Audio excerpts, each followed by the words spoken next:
Between the breathing of these two primary forces, he created rhythm. This brings about a wave motion, which consolidates the individual lines into bands. When A works inward, B works forward, and when A works outward, B works backward.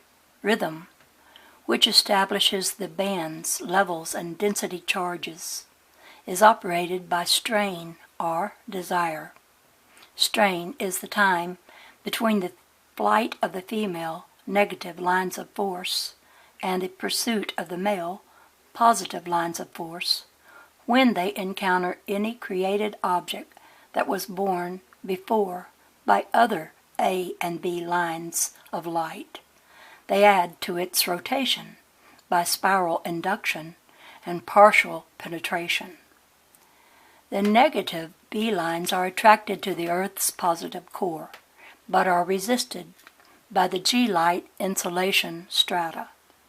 Having penetrated the negative crust, they are repelled by it and take the line of least resistance, which is out of the North Pole. By induction, they attracted the positive core to rotate in one direction, and in being repelled, help the negative crust to rotate in the opposite direction. The A positive lines of force work opposite to the foregoing and are emitted at the South Pole. As they emit from the poles, they are met by the A and B lines of light that are passing uninterrupted by the planet and bent back to their original course. The resistance in bending causes the aurora.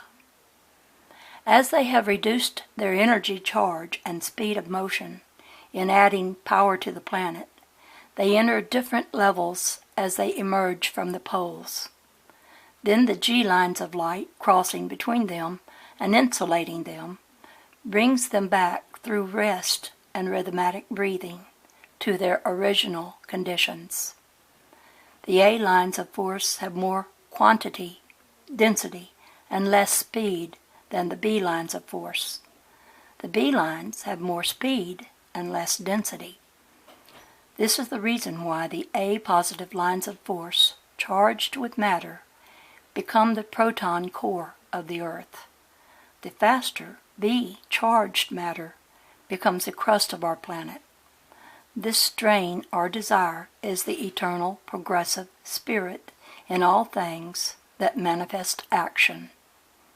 Strain in people is called desire. When the desire exceeds the limits of capacity, the Father's agents of balance, the A or B lines of force, will bring about an opposite result. The G, A, and B lines are the us referred to in the Bible when God said, "Let us make man." And now God's words. O mortals, though my laws have been as doormats beneath your feet, though through centuries you have turned not to face the light, I judge not, neither do I hold regrets, for all are given right to choose. Mortals in this density of three, having not chosen me, now stand beneath the whip, but are rather facing rebound of the actions man has created. My laws are fixed. None can change the law of all infinity. One fulfills the law or faces judgment by the law written in the light of each of my created beings. Having turned my laws about, now you are faced with your man creations in opposition to my law. So I gather up, there goes the train, let it pass, it's so loud.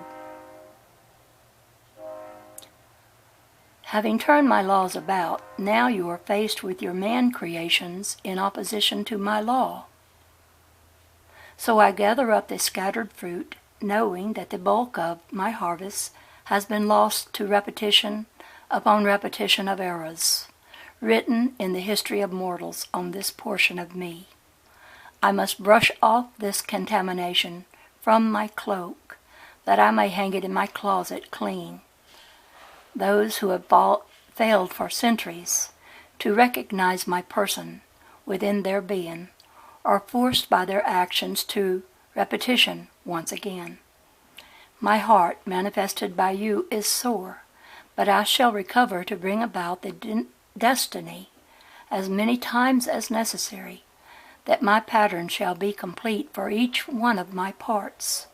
So it is again and again I cleanse my house.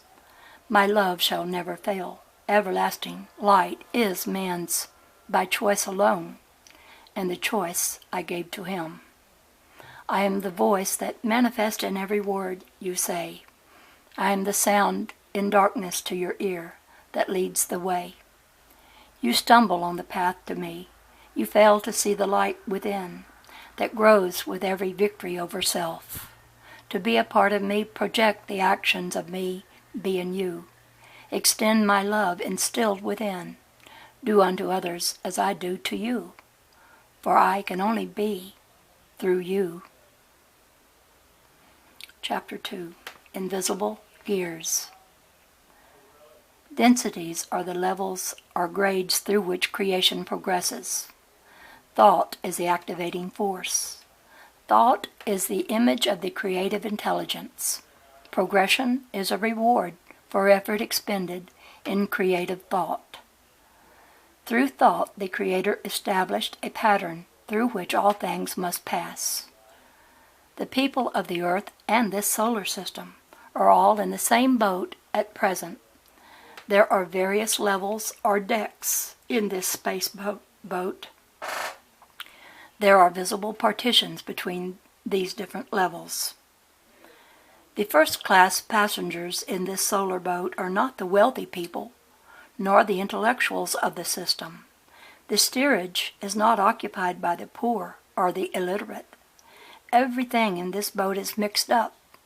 The Creator didn't make it this way. The mix-up is due to the doings of man. Earth people are dominated by individual and mass ego. Nearly everyone thinks he is better than others. Now, progression is upward, and when one looks down on another, he must lower himself to see the other. When one sees the good in others, he automatically raises himself. The Creator established densities to control these conditions. The third density, where these things exist in the triangle of confusion, is about all finished. Humans on Earth are going to have to conform to the requirements of the fourth density, or take this grade over again. The requirement to pass is to live the Golden Rule, not to profess it or expect others to live it, but to live it individually, as you are only responsible for yourself. The drawings represent one of the flowers of the universe, and we'll come to those drawings later. The Vela sector system is only one of the Creator's thoughts. There are 12 densities in the system we occupy. Each of these is divided into 12 major cycles. Each major cycle is divided into 12 minor cycles. When a solar system moves out of one density into another, it is called a master cycle. The solar system that we are in now is the arc between the third and fourth density. For the planet Earth and this solar system, this is the time of times. The Earth is culminating a minor cycle, a major cycle, and a master cycle, all at the same time. This will bring about a rebalancing of the planet on new poles. When this occurs, the great earthquake written of in Revelations will take place. The first density for the Earth was when the planet only supported vegetation.